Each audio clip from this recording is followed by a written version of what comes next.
C'est bon? I'm back on track. Alright.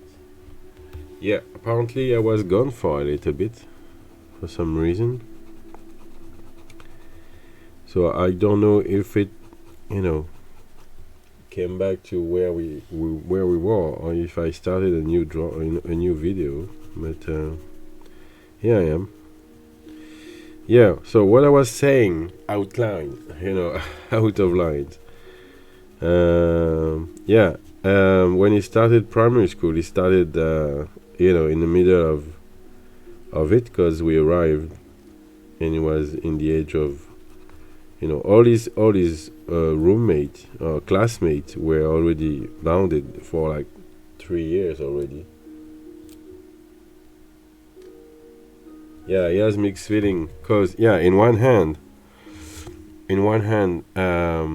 he's stressed because he has to wake up early, doing his breakfast on his own, and make sure he doesn't miss the bus, and be at school at at the time where usually he's just starting to be awake. So that stress him out.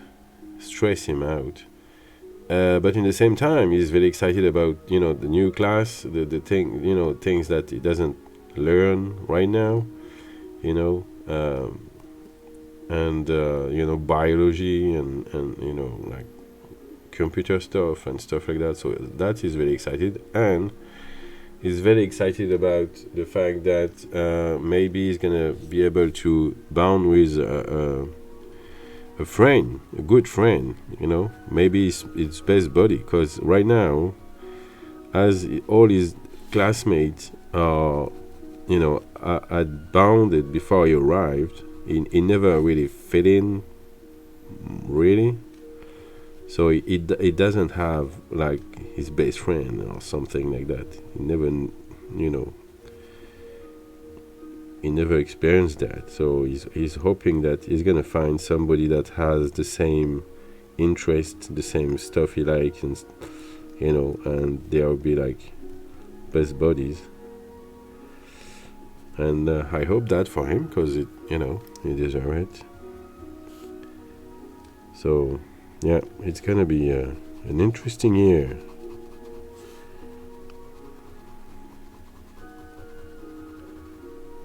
For him.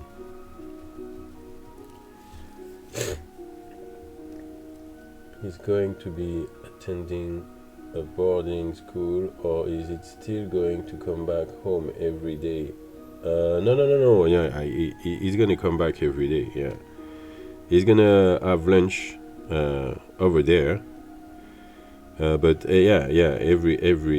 Every evening is in the end of the day, around half four, yeah, like something like that. Is taking the bus and come back home. Yeah. I mean, it's just 5 minutes away, and I could have pick him up as well, but I want him to have the full experience of being in high school and take the bus and everything, because he's 11, and probably because of me, he's not really independent at all. It's very hard to make him doing something on his own and everything. So I really gonna take the opportunity of that level up stuff to make him be more independent. So that's why he's gonna, instead of me waking up much earlier and make breakfast again like I do, since I'm with Or. He's waking up. He's gonna wake up, and he's gonna have to get down, making his own breakfast, and make sure he's ready before leaving, because the bus is gonna come and go, and if he missed it, he's gonna be in trouble.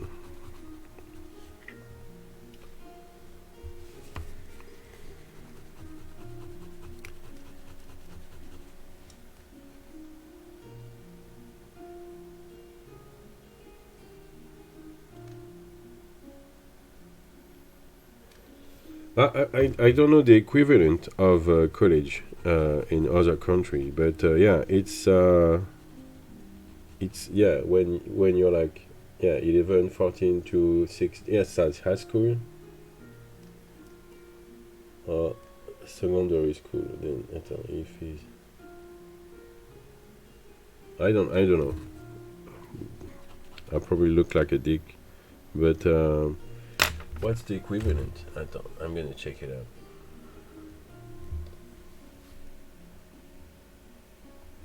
Alors, collège, équivalent.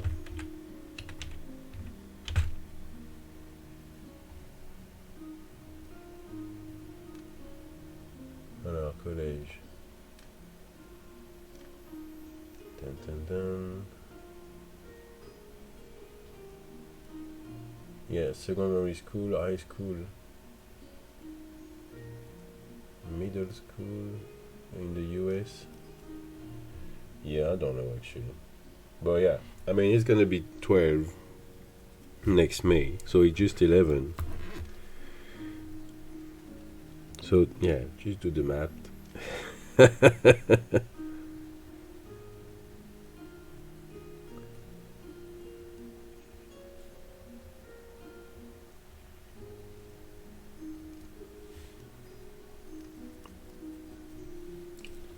I believe he will be fine. It takes one or two same-minded people to find a person with that encouragement and want to go to school. I think. Yeah, yeah. I mean, and it's a kid that have the notion at home of the law of attraction and stuff like that. So those two kids gonna meet somewhere, I'm sure, and they're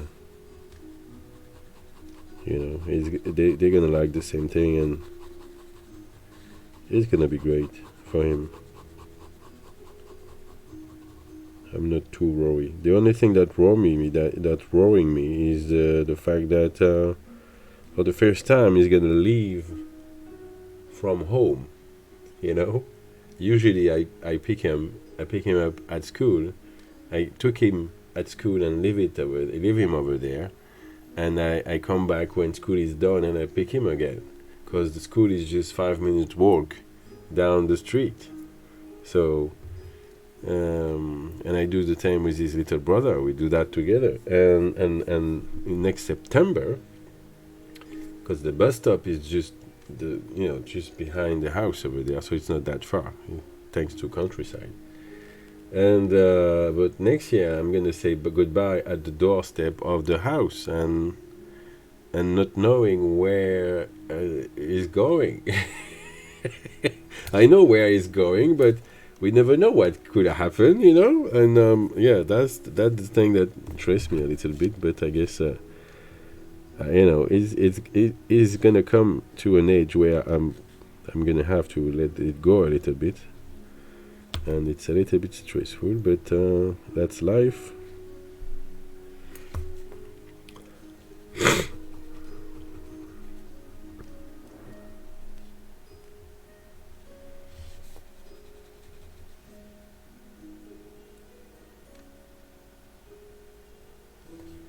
I mean, yeah. I mean, I have this place, and I remember all the walking we were doing.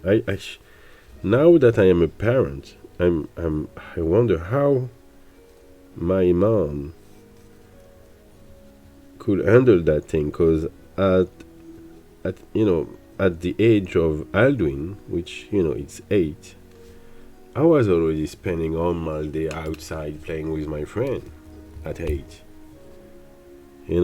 I was coming home at lunchtime and run back outside, play with my friend again, and probably come back at the time where I've been asked to come back. And there were not mobile phone and stuff like that in that time. So parents, where is your kids? I have no idea.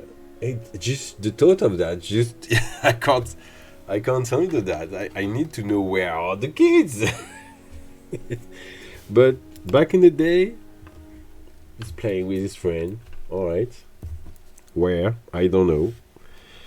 All right, fair enough. Yeah, different time. I was starting to considering, buying a crap mobile phone just to make sure that he have something in his bag, in his school bag, in case of he need me, to pick him up or something. Because I know I'm gonna watch that fucking clock, from the time he's supposed to be there until the time he arrive, and just being starting to stress in very fast paced.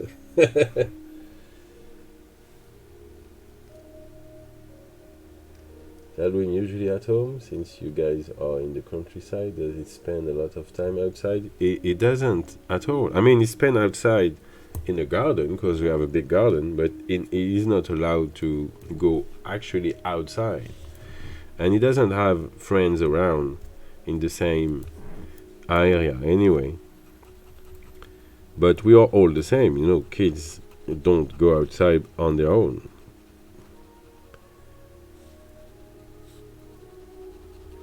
So yeah, it's very different.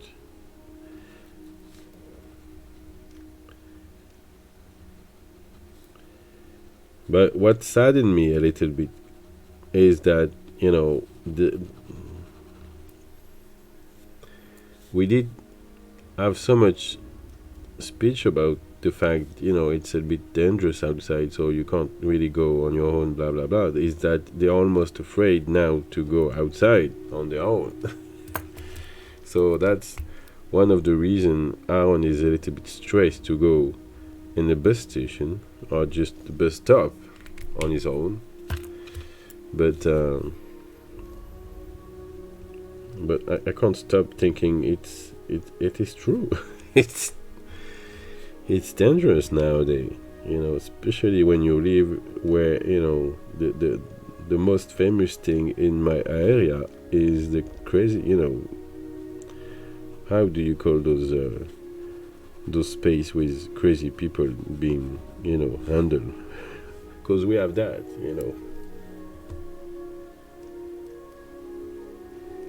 I know. Yes, yeah. I know. There is teenagers that buy. Do yeah, they mess around with friends, but now not at Aldrin's age. It's more like teenagers. You see them with their bikes and you know stopping by somewhere and spend like 3 hours and uh, talking. Probably very important talk. Did you see that video on YouTube? Yeah. Azilia. Yeah. We have that, a big one, and that's the most famous thing in Plougarnevel. So and we know that some of them are free to go because it's not too serious. But I mean, it's not too serious until something serious happens. So it's not very reassuring.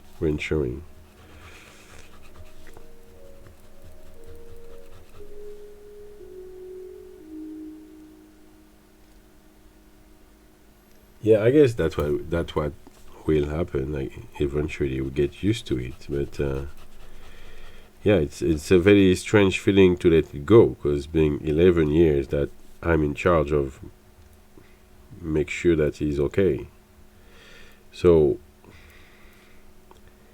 just the simple fact that he's gonna go outside with his friend and me not knowing at all where is he and not being able to help if he's falling on the floor or something, he's hurt himself. But it's the process of learning to live. You need to do those things. So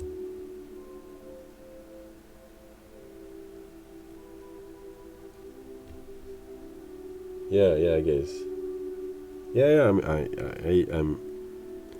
I know that. I'm gonna have to get used to it because I did it before. So I was the one over there that I was going at school on foot in college, or high school, whatever.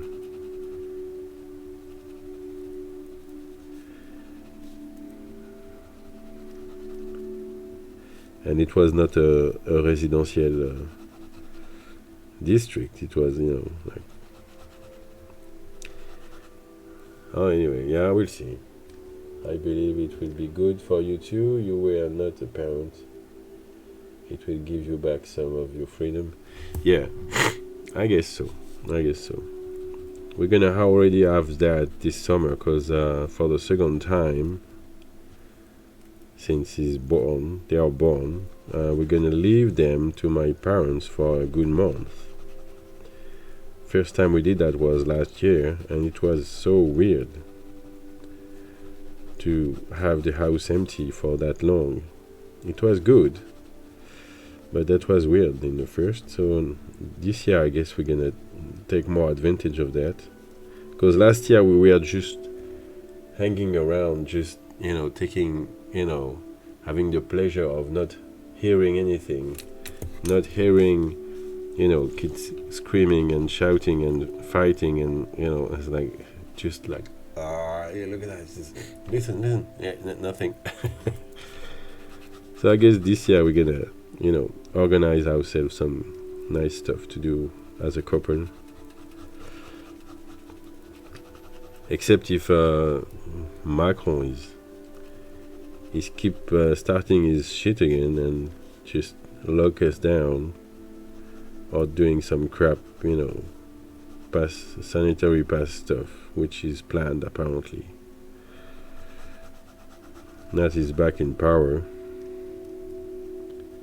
for 5 years.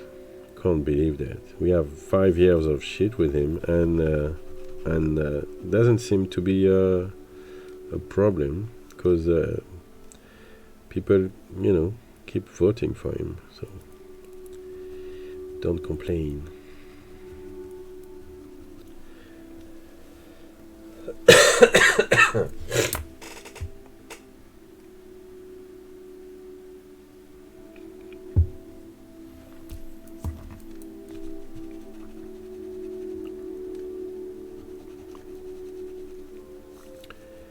Yeah, but I had a very interesting conversation with one of my friends.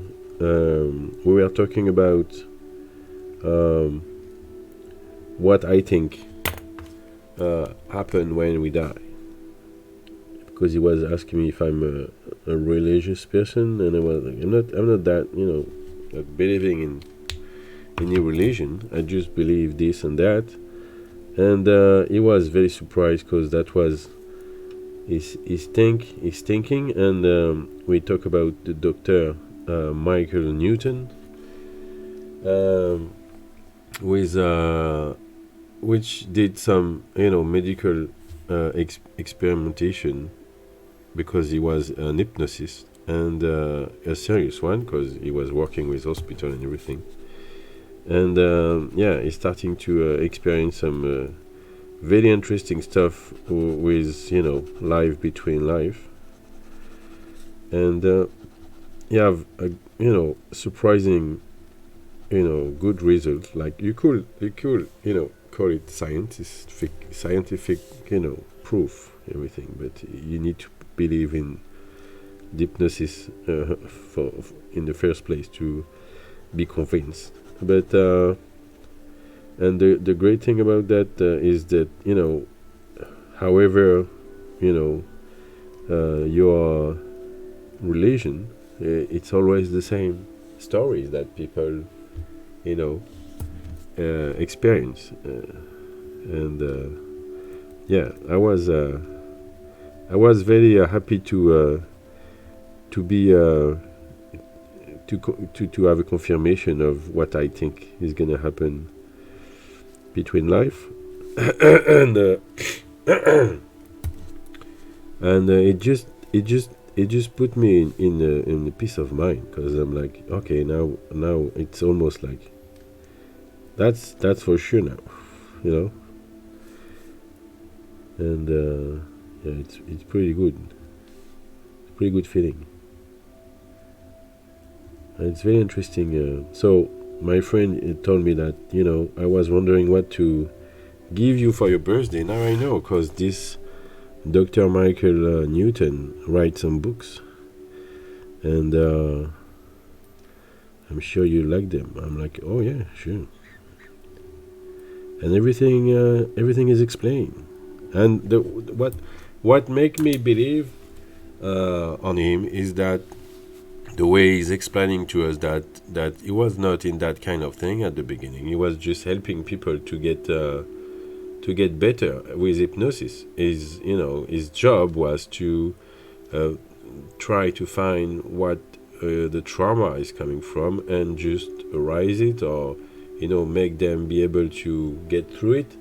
And he did that for years. And people were asking him, because you do hypnosis, can you do like go further than that and do like past life? And he was like, no, that's not my thing. You need to see somebody else to do that. But he experienced stuff like that guy was coming to him because he have a sharp pain on his shoulder, and the shoulder was fine physically. So he was he was thinking that it's a psychology. So he came to see an hypnosis to see if he can do something. Probably that pain was coming from something in the past. No, yeah, when he was a kid. And so he did some session, and nothing was there. And so the hypnosis asked him, okay, you know what, go in the source of your pain directly. And the guy ended up being on the battlefield during war in the French army, which he was not French. And so the Michael Newton was very skeptical. So he asked a lot of precise question about his uniform and his the badge, everything. And it seemed that it was lining up. And so he's starting to have some wow. And then you have some more experience where people describing this moment where they die, and how it, and so he started to dig it up in there, and starting to do experiment in that area of life between life. And he was amazed to see that all the description, everything, it's always the same story. So he started to believe himself that there is something there, and it's not what we thought. Meditation with people he tapped into their subconscious through hypnosis and learn about their past life and where they were from. And then it's about the book, The Destiny of Soul. I think that's the book that my friend wants to buy to me. I'm leaving you with Denise. She loves the paranormal activities. All right. Have a do a nice breakfast. I'm gonna empty my nose.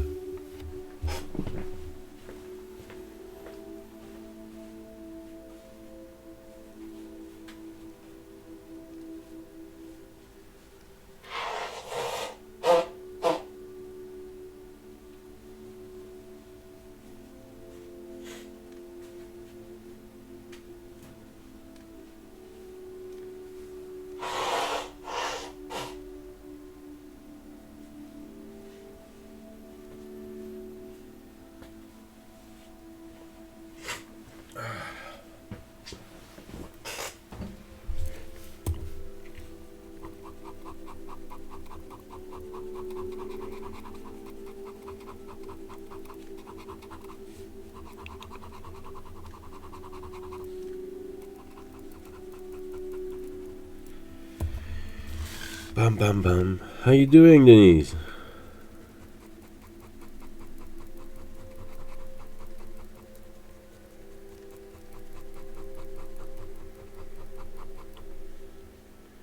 Hey, me, this is a topic after my own heart. No, after my own heart. Sorry. I bought 2 books from Michael Newton. After losing my dad, since the pain was unbearable, I was just looking for something to cope with it. I mean, I guess, it gave you some relief. And yeah, I mean, I didn't know the guy, I didn't know all his experiences. I just had that story when I was a teenager of that mom that lost his son, and what she was doing is, I don't know how you call that in English, but it's like when you sleep with your hand on the paper, and then the spirit can take over your hand and write stuff.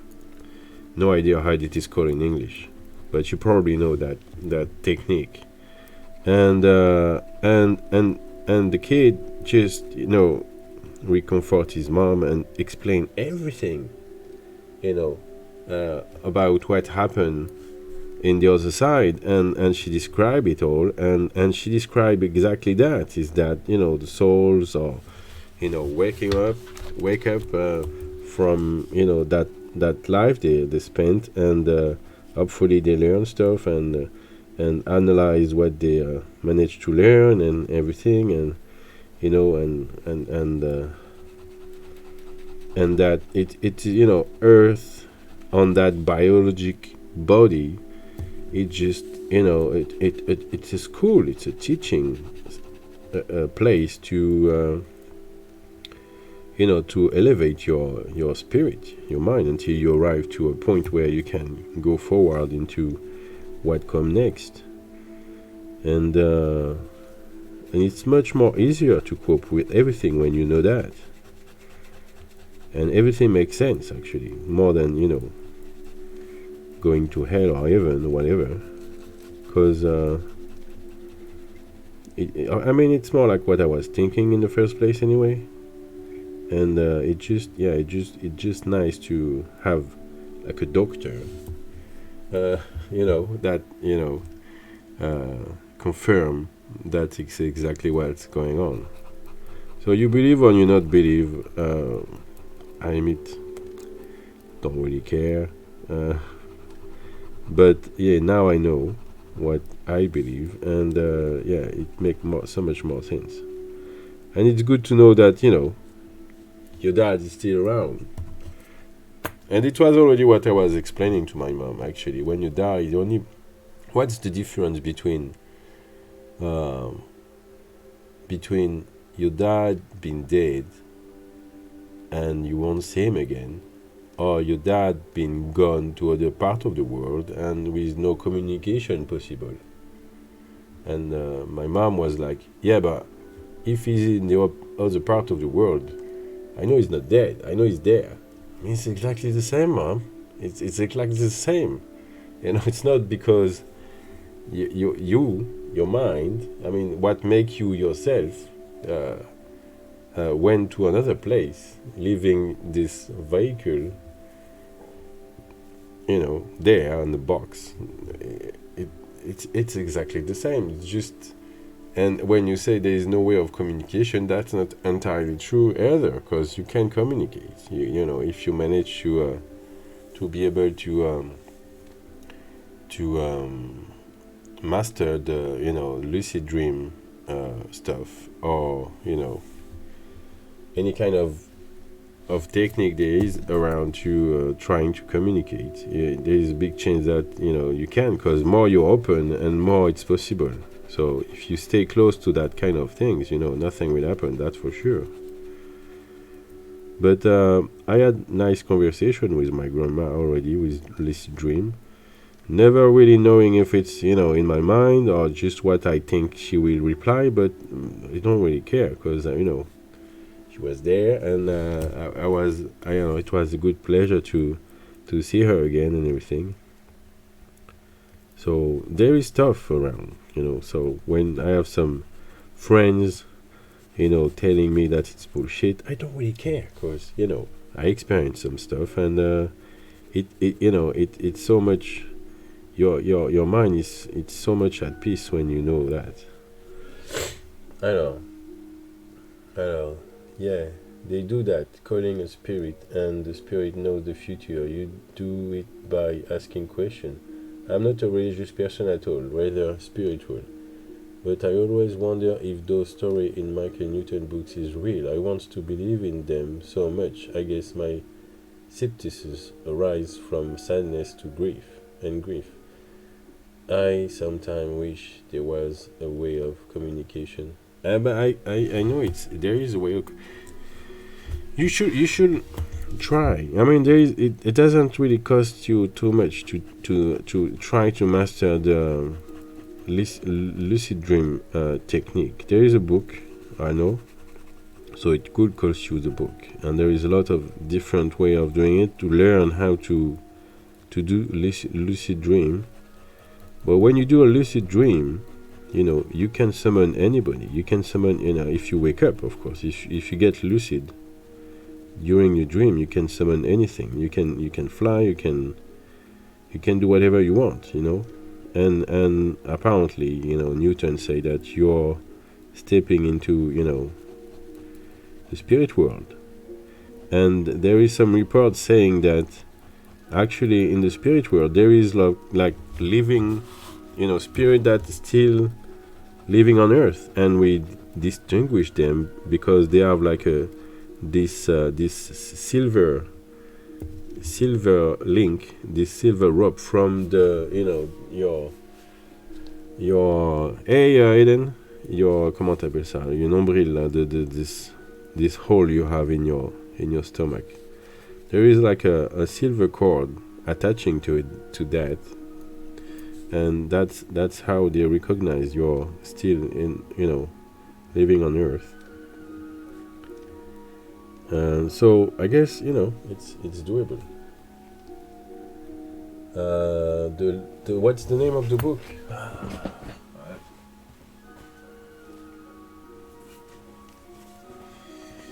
Well, I have it. I have it in French. It's the list. It's Stephen Laberge. I guess it's French. Let me see. No, it's an American guy.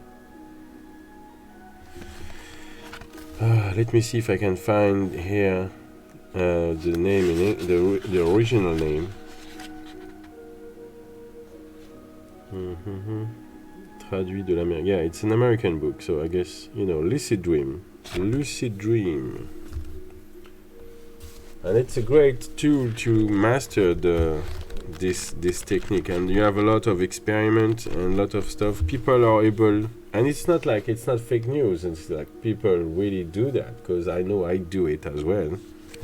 I'm not pushing it to a point where I do it very often, because I often forget about it. And funny enough, every time I talk about it, I manage to do a little bit of it during the night. But there is people that are able to stay lucid while they are getting asleep. So they ended up being lucid all the way through, and started to do stuff while they are getting asleep.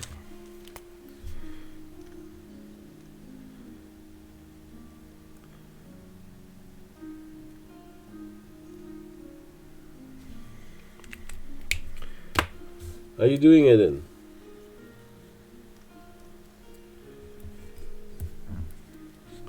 There is a lot of stuff, exercise. The first exercise is to manage to realize you are in a dream, and you do that by doing stuff. You do that by writing your dream already. So your mind starting to see what's the difference between what happened in your dream and what happened in real life, because there is a lot of stuff that happen only on your dream, and when you manage to point them out, you're like repeating yourself every day. When that happened, you're dreaming. You know that when that happened, you're dreaming. In my case, I know that if I ended up naked on the street and like being like, oh shit, I forgot to put a pan on my ass, I'm probably dreaming because it's only happened in my dream. So every time, most of the time when I do lucid dream, I'm like, oh shit, I forgot to put a pan on my back already, and I'm ended up being naked on the street, and I'm naked on the street. I'm naked on the street. It's a fucking dream, and I'm like, everything's become clear, and you're like, oh shit, and hitting the floor hard, and flying away. And the most hard thing for me to do is to keep it, because I'm so excited when it's happened, because it doesn't happen that often, that usually I wake up physically and I'm like, oh shit, so I didn't get it. So I knew I did one because I just wake up from it, but I am not managing to keep it very very long because it's too exciting for me. But if it's something you want to do it regularly, I guess it will be less and less exciting and more normal, and you'll be able to keep it a little bit longer. But I know I like I said, I talked to this person by with lucid dream, and like I said, is it in my head or did I talk really with that person? I can't confirm anything, but the person was there. I can touch it, I can smell it, and I can talk to it. So I mean, it's as good as as the real thing. Alors, I found a great French guy whom I will buy many books from. Claude Lecouteux. He's a professor at Sorbonne University.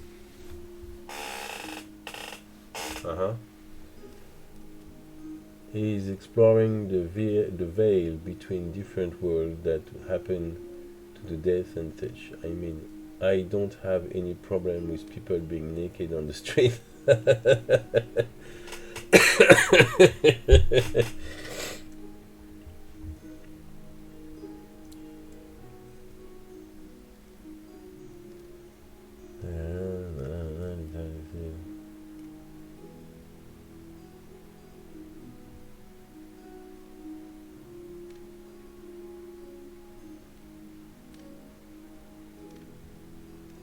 Yeah, I mean, yeah. I'm gonna put that aside. I'm gonna mark the page there so I can read that later. He's searching in absolutely phenomenal. Oh yeah, it's research. Right. But that's good to to have those people that doing the so you worries what we really need to do is make sure that there is no profit behind that, because it's already tricky when people starting to get rich because of their research and everything. You're like still wondering if is it for money, is it real? Because usually when it's for money you just some doubt of it. Like this Michael Newton, there is no interest of doing what he's doing. I know he write a book, but it was like many years after his research, and he did so because the result were so there that he wants to, if it can help people to cope with stuff. I mean, I guess it's a good thing.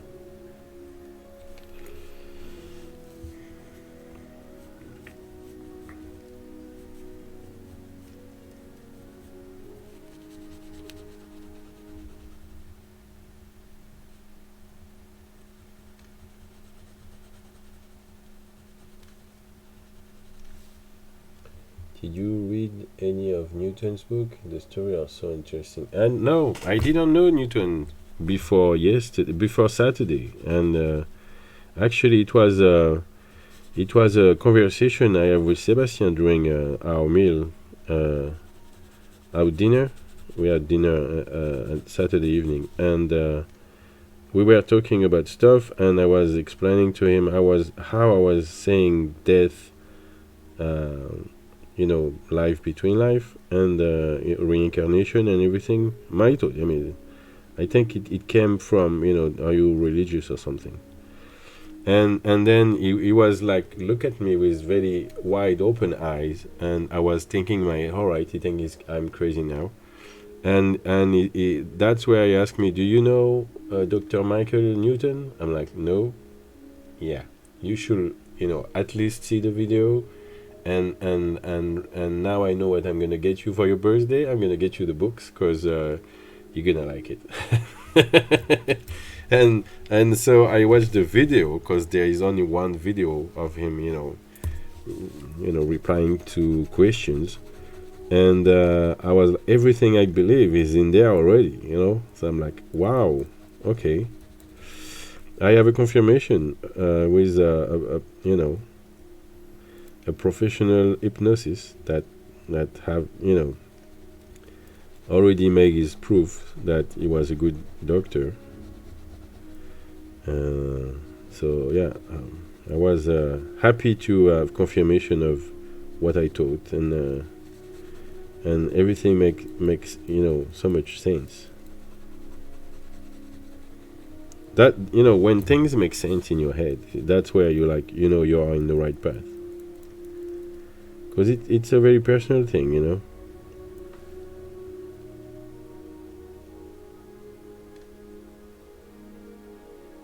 You can start with Journey of Souls first, and then continue with Destiny of Souls. I am sure you will love them, and then we can discuss together. I stop in the middle of for now, since it was too much to my heart to process, but I want to continue reading it. I guess I feel like all the answers are there, so yeah, I'm gonna read them for sure. But the way they reach that is because in the beginning, it was just, that was I was saying to Emery. I don't know if you heard that conversation, but it was just helping people with hypnosis. People that have aquaphobia and stuff like that. So they go deep into the childhood and try to figure out what started that phobia and handle it. And there was that dude one day that have a sharp pain in his shoulder, and so Tesla said there is a higher in the universe. I can prove it, but he said he couldn't access it by himself in his lifetime.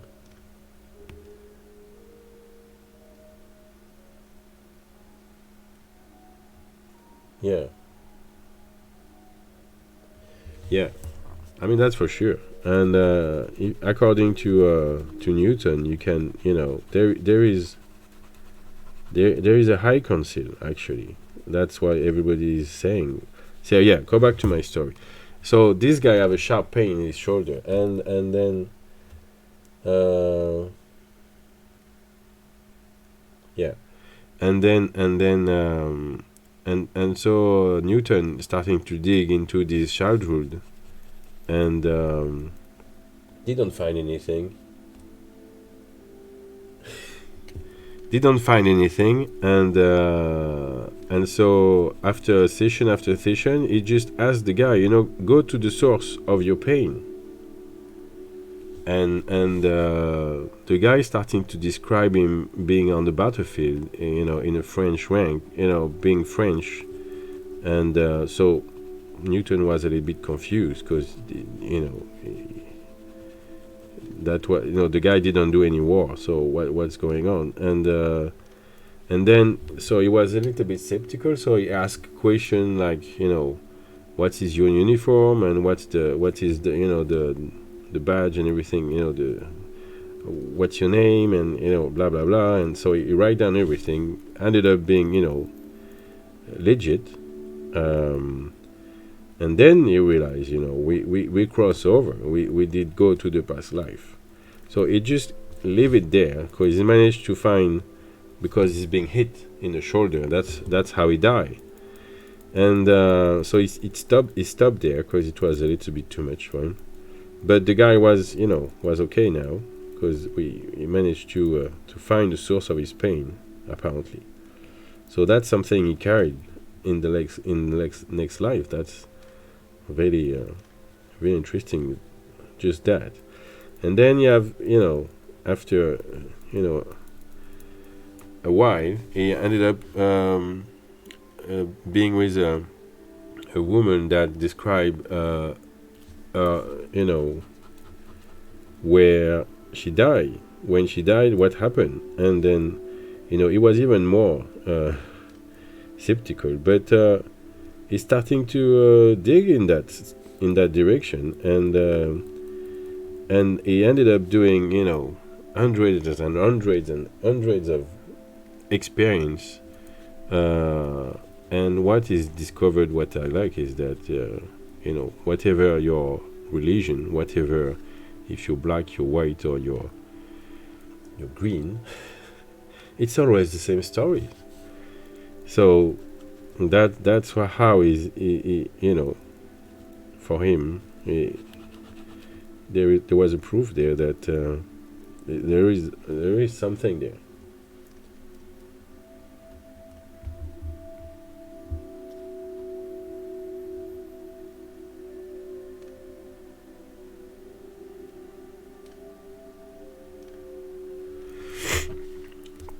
I don't know too much because I didn't read the book. The only thing I did is watch that video, and what I know is that when you die, it's kind of a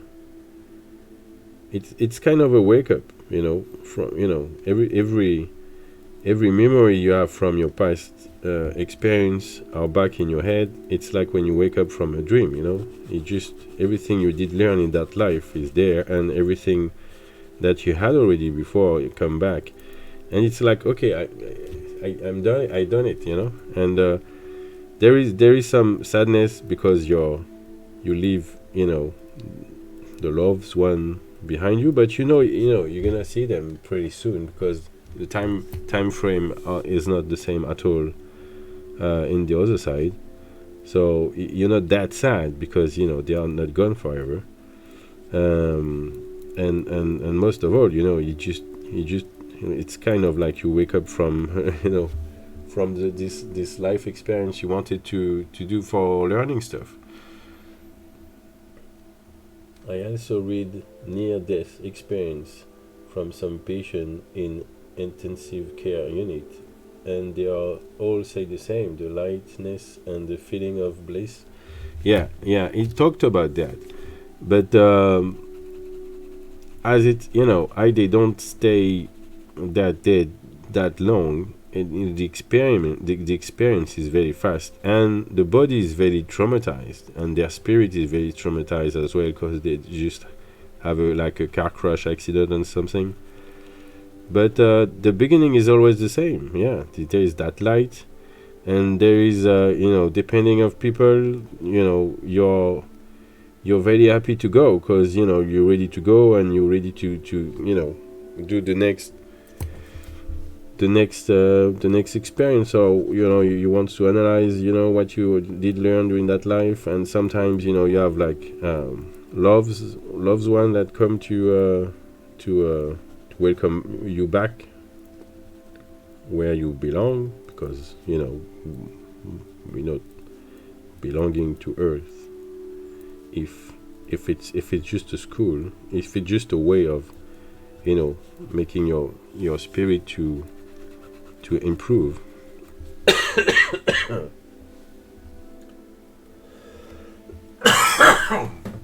Sorry.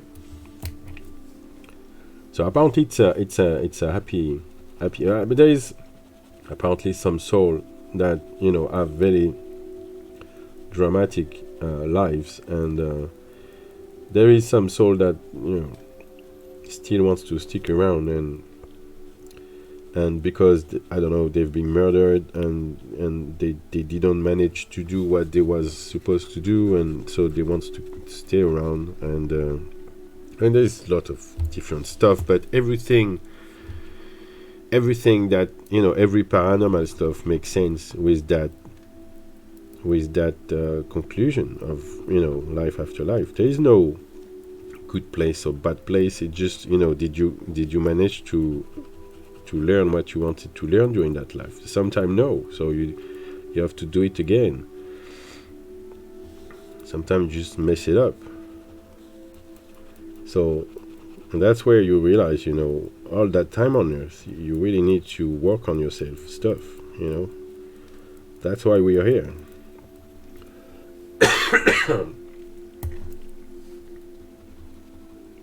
Come on, I have something in my throat. When you think of it, it's really a personal experience. What we call it life. Yeah, that's exactly what it is. Because there is so many different to life. Live your life, especially when you have experience like I do with law of attraction and stuff like that. You realize. Come on. You realize you're doing a lot about how your life is gonna happen just with your mind. Because when you are able to attract to you stuff that you need or what you want, just by, projecting it over there, you're like, all right, so all the rest is just, a result of what I'm doing with that body, The body is just a vehicle, so it doesn't really, we need to make sure that it's working properly so we can go, we can go as long as we can with that body before, the experience is done. But the rest is done with your mind, what you're gonna do with that life,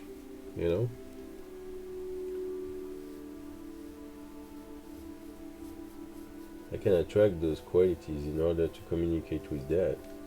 I mean, I guess you can work on lucid dream. You can work on this writing, sleeping writing technique, because it's something that it seems to be real as well.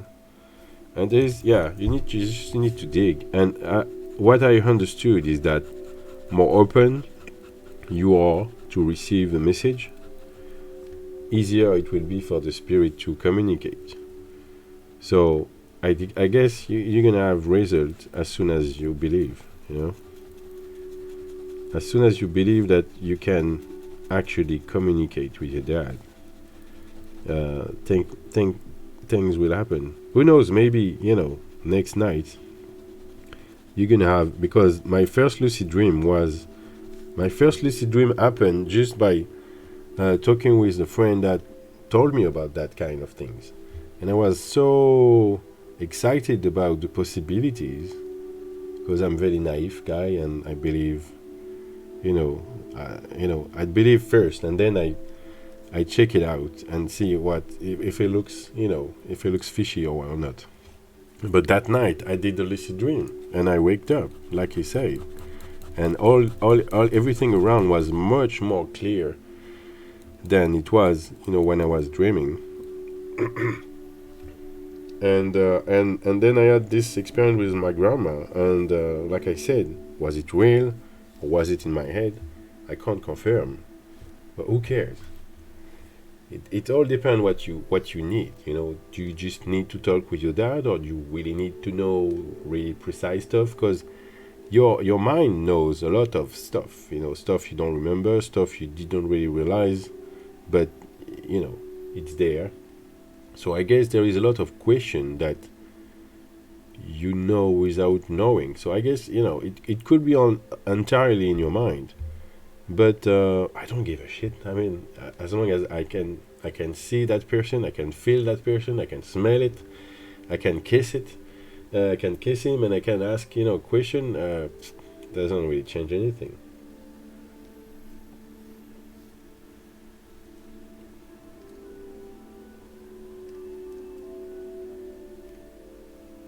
Yeah, exactly.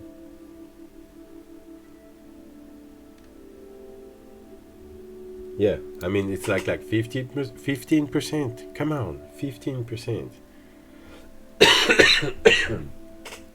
That's where you see, there is so much stuff that probably we can do, but our minds are just trapped. It's like, so Aaron was asking, so why we don't remember? What's the point of not remembering our past life if we are here to learn stuff? And I'm like, yeah, but to be able to work on something like I don't know, you're like, you're jealous. You want to work on your jealousy. If you carry on everything already, you're not going to be able to close completely the circle of that problem.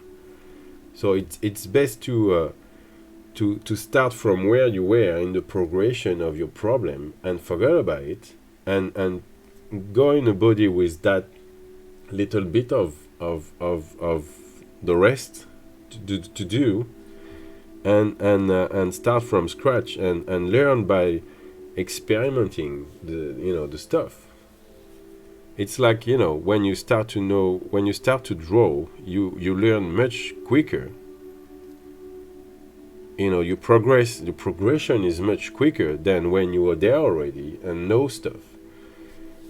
And there's stuff that you learn. I don't know how to explain it, but it makes sense for me that you're gonna learn more profoundly if you don't remember the stuff that you knew already, because it's there already anyway. It makes sense. People don't have issue with jealousy, or maybe just a little bit, but it's quite nothing. It's easily, they're gonna easily deal with it, maybe because they already work a lot, and I guess, your brain is gonna get mad. You really need to get focused on that life.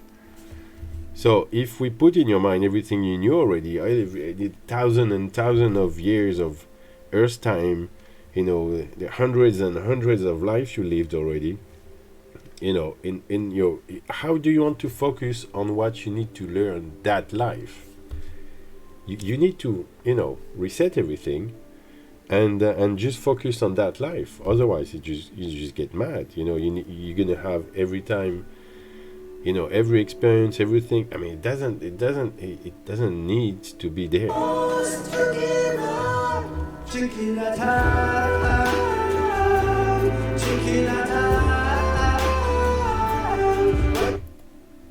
That's it. And so Aaron was like, oh yeah, makes sense. Yes, it makes sense. Hello, Egizu. Very serious conversation today.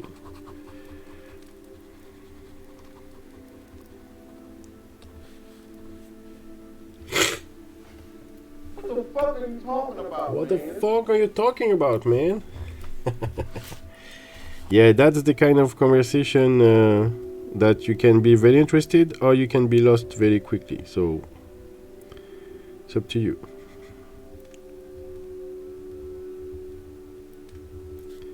What I know is that I'm gonna have to stop pretty soon to have lunch, because at 3 o'clock I have an appointment to high school for my kid, to register him. All right, so you put everything there is there to use your point. Okay, go ahead.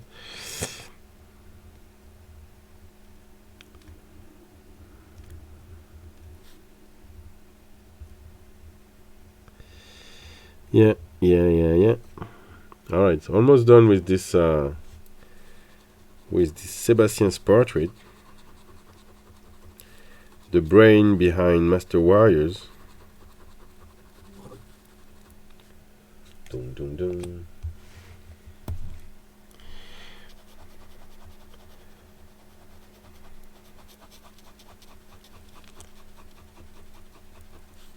Dim. Oh, I guess the music is done. Hum, Oui, je veux bien. Non, mais je veux pas de pub. Je veux pas de pub. There.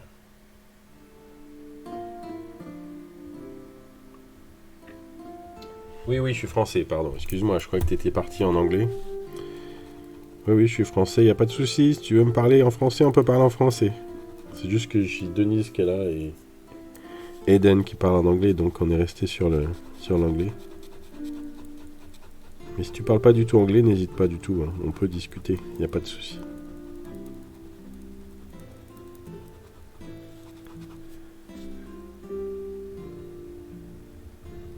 Comment ça va?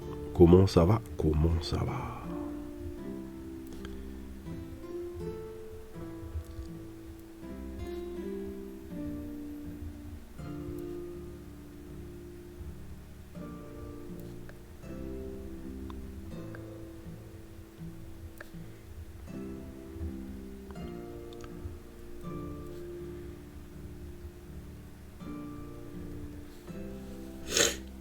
Je parle un peu français. Okay, so what's your initial language? English?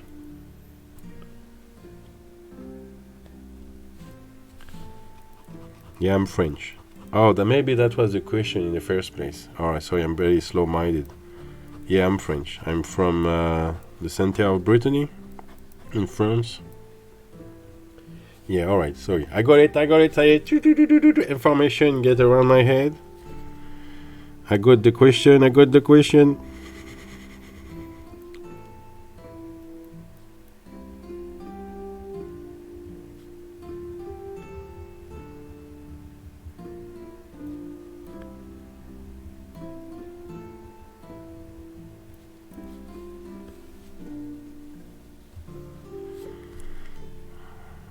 So I'm an illustrator and I'm working mainly for Master Warrior franchise. It's a franchise that we are creating to be able to do like some nice tabletop games. And the biggest one is a war game called Le Libé des Batailles. And the mind behind that game is that dude, Sebastian. And Sebastian wants to stay anonymous, so his face is covered with a helmet.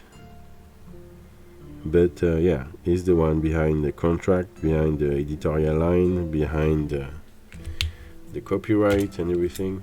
So if I am I like to say that, if I am the body of that franchise, because I'm the one who's dealing with all the visuals, he's the brain.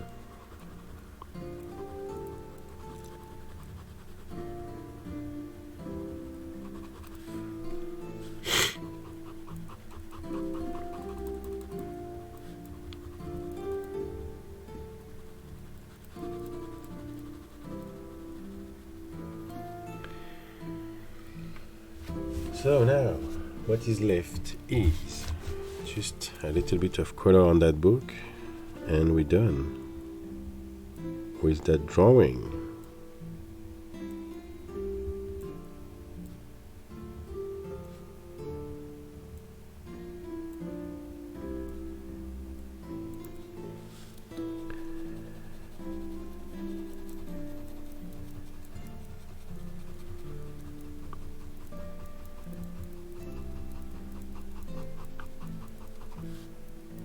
So what attracted you here? Are you just wandering around and saw me with my little stream doing an interesting drawing, or do you heard about my stream? What is it? Tell me, it's very interesting.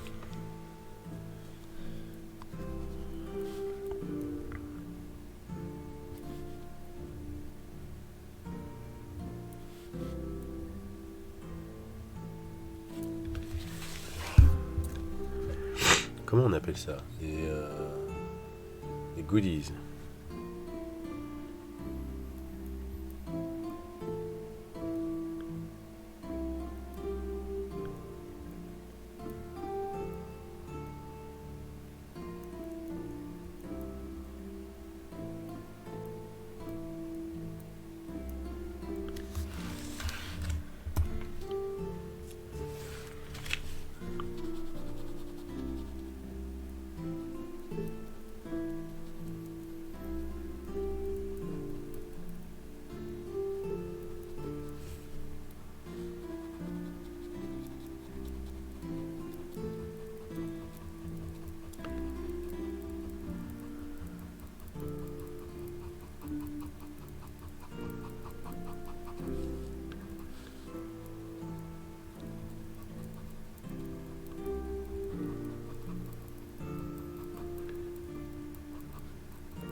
Yeah, one of the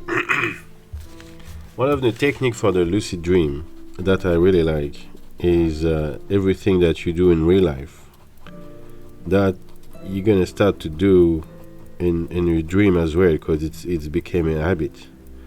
And there is some stuff that doesn't work the same way in the dream than in real life.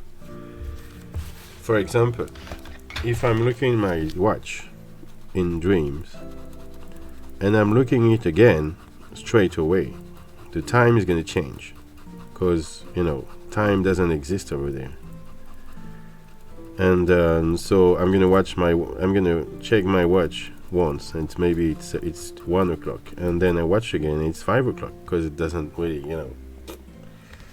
and it's a good indication that you are dreaming. And so to do that, to be able to do that in your dream, you need to do that in real life as well. So every time you watch the clock, you want to know what time is it, you look at once, and then you look at again, and it's become a habit. And then every habit you do the same in your dream, because it's the way you're doing it. And then you have those moments where like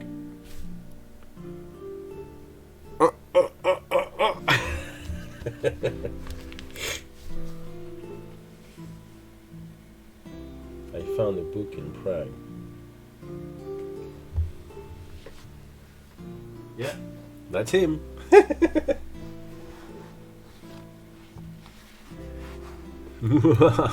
Yeah, that's the guy. So yeah, you can starting to learn now. There is so many stuff you can do to realize you're dreaming. And your first thing to do is to starting to write your dream, because more you write about it and more you remember them. Because that's the tricky part. If you're the kind of person that never really remembered his dream, what it was my case when I discovered that thing. Yeah, I was like, yeah, but I never remember my dreams. And as soon as I started to write them down, I realized more and more often I remember them. And then you can starting to see what stuff, kind of stuff happen in your dream, how stupid it looks, when you're awake. And then write down stuff that only happened over there, and look at them all the time as well. It has to be something that is starting to get part of your life. Every time you fly, you're dreaming. Every time you're naked in the street, you're dreaming. Every time time change when you watch your clock, you're dreaming. Every time it's like. And there is, few ways of checking that out. Am I dreaming really? So you just for my case, for example, I just kick the floor and fly away. So I'm sure I'm dreaming. If you're wondering in real life because there's something tricky is going on, you just kick the floor, nothing happened. All right, I'm not dreaming at all. Because you need to have some like garde-fou and stuff to make sure you're not messing around with that, because there is not much difference between the dream and the real life when you became conscious, when you became lucid in your dream. Because I remember walking in the park with Aurore, and I don't remember what happened, but I said to Aurore, my wife, I say, hey, wait a minute, I think I'm dreaming right now. And she was like, what are you talking about? And I'm like, yes, look, and I'm starting to levitate just to show her I am dreaming right now. And she was like, holy shit. And I wake up. I'm like, oh, come on, I missed it. And so, stuff like that, you can't levitate for real. So, of course, if you can do it to demonstrate you're dreaming, there's no doubt. So you can start to do stuff, and if one day it's happened, the first thing you need to do is just summon your dad, and he will be there straight away.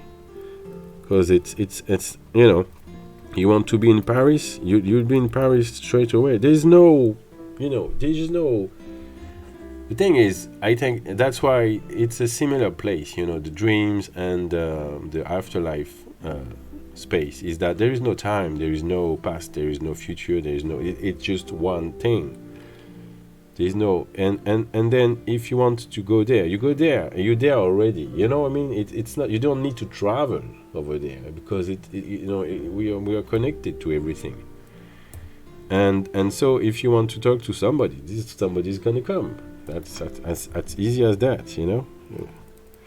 And that's what happened with my grandma. I wanted to talk to her, and I managed to have that conversation. That was my biggest one. That was my strongest one. So I'm just telling you, if you manage to do one, just call your dad and he'll be there.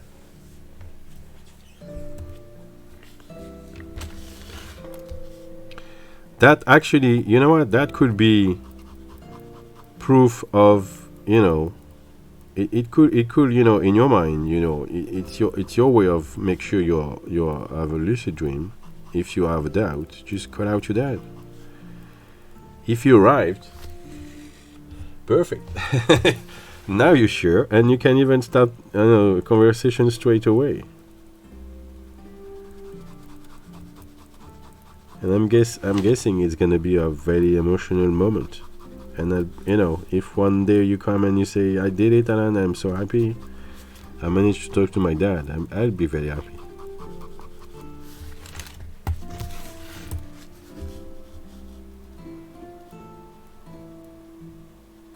Because I know it's doable.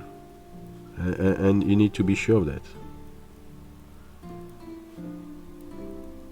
It just gives me emotion, my friend. Alright, anyway, it's 1 o'clock already. You attract that energy when you want it. Whenever object or people, yeah. Breakfast is ready, but our conversation is not over. Talk to you soon. If you continue streaming this afternoon, perhaps I need to go to high school to register Aaron in high school. So I won't be there, but I should be there this evening after Auror's massage around 9:30 or 10. We'll see. But I know the evening you're probably gonna watch TV or something nice and mindless to just take a rest. So I don't know if I see you this evening, but yeah, I'll be there around this week anyway. So have a good breakfast. Thank you for coming. Thank you, Eden. Thank you, Agizu, for coming today. Don't remember, next Saturday I'll be streaming all day long from 9:30 a.m. to 9:30 p.m. 12 hours of stream where I will do a self portrait of myself as an orc. And that drawing will be in the winning lottery in the end of the day. So or for sleep, maybe. So if you want a chance to win that drawing that day, you just need to type 500 in the chat box during the day and come back at 9:30 p.m. to make sure that you're there for the event. All right, take care. Have a good day and see you pretty soon. And have a good dream.